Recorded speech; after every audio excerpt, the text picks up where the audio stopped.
आज की बात, स्वागत। आप जानते हैं कि आज की बात में हम लोग तथागत बुद्ध के वचनों से, उनके आलोक में जो मार्गदर्शन हमारे जीवन के लिए आता है, उसे हम अपने पक्ष में समझने का ये प्रयास करते हैं।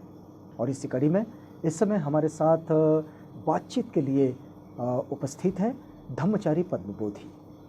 आपने देखा कि पिछली कड़ी में हमने ध्यान की उस स्थिति को समझना चाहा कि जिसमें यदि कोई व्यक्ति दुखों से मुक्ति का रास्ता तय कर रहा है तो इस रास्ते में उसने किन अंगों का इस्तेमाल करना चाहिए।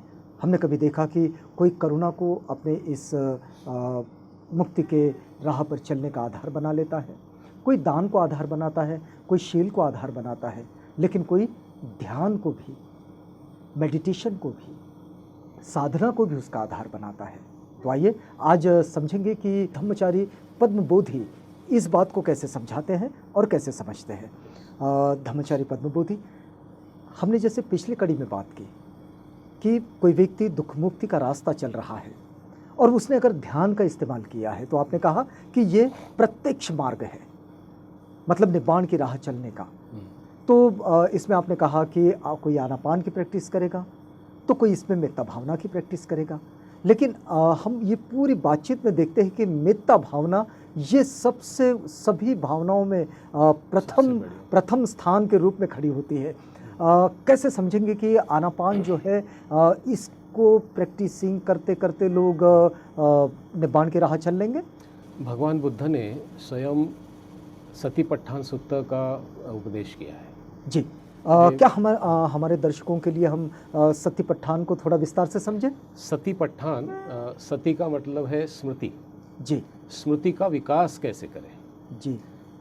और स्मृति यह, अब एक आधी धार्मिक व्यक्ति को छोड़ दीजिए, लेकिन स्मृति या माइंडफुलनेस जी या जागृति, इसके सिवा हम मनुष्य जीवन भी नहीं जी सकते।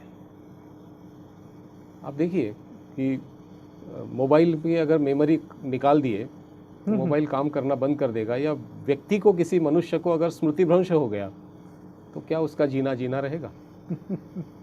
तो स्मृति हर घड़ी हर पल हमें मदद करती है। घर में भी हम कभी काम करते हैं, हम ही कोई चीज़ रख देते हैं और पूछते हैं अरे कहाँ रखा मैंने।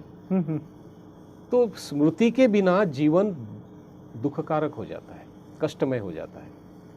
और इसलिए बुद्ध को हम कहते हैं जागृत, अवेकन। मतलब इस स्मृति का इस्तेमाल लोग इसके लिए भी कर सकते हैं कि पिछले प्रैक्टिसिंग में क्या कुछ चीज़ें गलत हो गई थी, उन गलत चीज़ों को अभी पुनः उसका पुनरावृत्ति ना हो।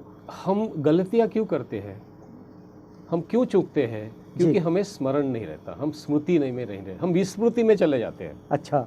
और जब विस्मृति में जाते हैं तभी तो कहीं चलते चलते किसी को टक्कर मार देते हैं, वो क्या कहते हैं, ठोकर भी लग जाती है जी। विस्मृति में चलते हैं, कहीं खो जाते हैं, तो जो भी चीज़ करते हैं उसकी स्मृति नहीं रहती।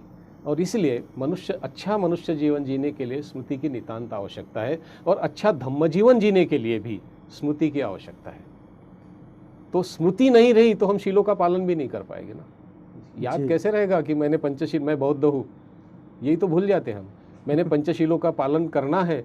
हम परित्राण पाठ करते वक्त या पूजा करते वक्त वो जो धागा बांधते हैं, जी जी, वो बांधना चाहिए, नहीं बांधे तो कोई फर्क नहीं पड़ता, लेकिन बांधते हैं तो क्यों बांधते हैं इसका स्मरण रहे। 5 जो धागे हैं, धागा कच्चा होता है, कभी भी टूट सकता है। तो ये 5 जो मैंने गांठें बांधी है धागे में, ये पंचशील का प्रतीक है कि मैंने अभी पंचशील ग्रहण किया है और उसकी याद रहे, उसका स्मरण रहे करके मेरे हाथ में बांधा है, तो मैं उसका आचरण करना चाहिए। अगर मैं आचरण नहीं करता हूँ और बांध लेता हूँ बौद्ध होने का दिखाने के लिए, तो उसका कोई अर्थ नहीं रहेगा। तो अच्छा, मतलब इसमें एक बात जो समझने वाली है वो ये है कि हमें स्मृति रहे, अपने हर कार्य में, अपने सारे जीवन में। मैं वो बुद्ध का बताना चाहता था। सतिपट्ठान सूत्र में बुद्ध कहते हैं कि केवल और केवल आनापान सती, इस ध्यान का अभ्यास करके ही आप अरहत बन सकते हैं। कितनी बड़ी बात की है। कम से कम 7 दिन अगर आप प्रामाणिकता से इसका आचरण करते हैं पूरी ताकत के साथ, तो आप अरहंत बन सकते हैं। बहुत बड़ी बात। ये सतिपट्ठान सूत्र में कहा है, मैं नहीं कह रहा हूँ जी। तो इतना महत्व है सतीपट्ठान सूक्त का, आनापान सती। अब यदि इसी बात को हम लोग थोड़ा दूसरी तरफ से देखना चाहे कि जो लोग पूजा पाठ करते हैं या फिर मंत्र जाप करते हैं, हम बहुत सारे ऐसे पारंपरिक बौद्धों को देखते हैं कि जिनका मंत्र जाप पर मतलब जो ओम मणि पद्मे हुम ये जो मंत्र है या फिर पूजा पाठ है, इस पर बड़ा उनका जोर होता है। तो आपको क्या लगता है कि ये प्रैक्टिसिंग भी दुख मुक्ति की ओर लेकर जाती है? हाँ, ये दुख मुक्ति की ओर ले जाती है। यूँ कहें कि धम्म का आचरण करने को मददगार होती है।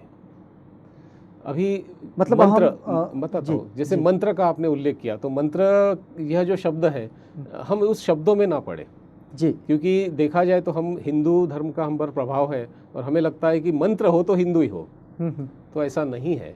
मंत्र का शब्द है पठन, उच्चारण जी। नमो तस्स भगवतो अरहतो सम्मा संबुद्धस्स या पानातिपाता वेरमणि, ये भी तो एक प्रकार से उच्चारण ही है ना। ये मैं क्यों करता हूँ, मैं उच्चारण करता हूँ तो उसका अर्थ हमने समझना चाहिए जी। हम बिना अर्थ समझे उसको मंत्र समझ के, अभी हम पर संस्कार कैसे है कि अगर ऐसा उच्चारण करते हैं, पठन करते हैं, मंत्र करते हैं तो हम कुछ मांगते हैं किसी ईश्वर से कि मैं मंत्रोच्चार कर रहा हूँ, मुझे कोई शक्ति मिल जाएगी या मुझे कोई वरदान मिल जाएगा या मुझे कोई लॉटरी लग जाएगी या मंत्र से मेरे संकट दूर हो जाएंगे, मेरे दुख दूर हो जाएंगे या मंत्र से मेरा भला होगा। ऐसा बौद्ध धर्म में नहीं है। तो ये मंत्र नहीं है, एक प्रकार से उस भाषा में एक प्रकार से उच्चारण है, जैसे ओम मणि पद्मे हुम। अब मैं आपको बता देना चाहूँगा, कोई हरकत नहीं है कि बाबा साहब अम्बेडकर इसका उच्चार करते थे और नानक चंद रत्तू जी ने अपनी किताब में लिखकर भी रखा है कि जब गांधी जी का जहाँ तक हम याद कर पा रहे हैं कि वो जो बाबा साहेब का एक छोटा सा बुक है बौद्ध पूजा पाठ, उसके अंतिम पेज पर भी इस मंत्र को लिखा है स्व अक्षर में। उन्होंने अपने अक्षर में उन्होंने अपने क्या कहते हैं उसको, पेन से खुद बाबा साहब ने ओम मणि पद्मे हुम लिखा है। अभी ओम देखे तो हमें एकदम वो संस्कार जाग जाते हैं हमारे कि हिंदू धर्म में तो ओम है, ये कैसे हिंदू धर्म पढ़ा रहे हैं। ओम शब्द हिंदू धर्म का नहीं है। हिंदू धर्म में ऐसा कहते हैं बाबा साहब कि 80% जो बातें हैं वो चुराई गई है बौद्ध धर्म से। और जब महायान संप्रदाय बहुत ही अपनी ऊंचाई पर था तो बहुत सारी चीज़ें हिंदू धर्म ने चुराई है। ओम शब्द यह संस्कृत नहीं है। ओम का अर्थ है काया, वाणी और मन की परिशुद्धता, जो बुद्ध में है। तो ओम मणि पद्मे हुम का अर्थ सीधा ये होता है, सिंपल अर्थ, कि मैं भी बुद्ध जैसा बनूं। अब इसमें लेकिन इसे काया, वाचा और मन की परिशुद्धता कैसे जाने? वो सिंबॉलिक है, अच्छा, प्रतीकात्मक है, वो याद दिलाने के लिए है। ओम में 3 अक्षर है ना, ओ, ए और एम, ऐसा ना, ओम ऐसा कहा जाता है। तो काया, वाणी और मन की परिशुद्धता के लिए, इसलिए आप जितने भी बोधिसत्व देखेंगे मतलब उसको संकेतों के रूप में, उनके सबका जो सबके मंत्र है अलग अलग। वज्र सत्व मंत्र है, अभी ये एक अलग विषय है। लेकिन यदि इसको हम जैसा कि हमने अभी तक बात की कि जैसे शीलों का आचरण है, ये आचरण की शुद्धता है। जैसे कि करुणा हो, चाहे मुदिता हो या फिर चाहे ध्यान हो, ये प्रत्यक्ष मन का हिस्सा है। लेकिन पूजा पाठ या फिर कहे जाप, ये जो चीज़ें हैं, इनको हम किस श्रेणी में रखेंगे? क्या हम इसको आचरण की श्रेणी में रखेंगे या फिर इसको जीवन शैली की श्रेणी में रखेंगे? मतलब ये कौन सी शैली है? इसको आचरण शैली कहेंगे या फिर जीवन शैली कहेंगे? ये हमें बुद्ध से, धम्म से और संघ से कनेक्ट करने की बात है। अच्छा, उससे हमको जोड़ता है। ये सब कुछ नहीं है, ये ध्येय नहीं है हमारा, लेकिन हमें मदद करता है। अभी जैसे मैं कहूँ कि ओम मणि पद्मे हूँ और मैं अगर वो कोई माला जो तिब्बतन लोग करते हैं, तो क्या होता है कि हमारा जो भटका हुआ फिलहाल मन है, जो विषयों में कहीं खोया है भौतिक जीवन में, वो वहाँ से निकाल कर हम पहले उसको कॉन्सेंट्रेट करते हैं। तो इसके लिए कभी कभी उसका उच्चारण भी आवश्यक होता है, ताकि मैं अपने मन को एकाग्र करूँ और फिर उस एकाग्र हुए मन को मैं धम्म की ओर लगाऊँ। मतलब प्रत्यक्ष आचरण शैली की ओर, आचरण शैली, प्रत्यक्ष जीवन की ओर। जी, क्योंकि उसके पठन से कोई तत्काल ऐसा जैसे बाकी धर्मों में लाभ होता है, मंत्र की ओर कोई प्रसन्न हो गया, ऐसा नहीं है। क्या ऐसा होता है वाकई? नहीं, ऐसा नहीं होता, हो ही नहीं सकता। चलिए अब पद्मबोधी जी यहाँ रुकेंगे। हम आपको बता दें कि इस समय आज की बात में हम लोग बातचीत कर रहे हैं धम्मचारी पद्मबोधी के साथ, लेकिन यहाँ रुकना होगा क्योंकि ये वक्त पूरा होता है। तो अगली कड़ी में इसी बातचीत को आगे बढ़ाएंगे और तब तक के लिए हम आपसे इजाज़त भी चाहेंगे। इस वादे के साथ आपसे रुखसत करते हैं कि कल आपसे पुनः भेंट होगी।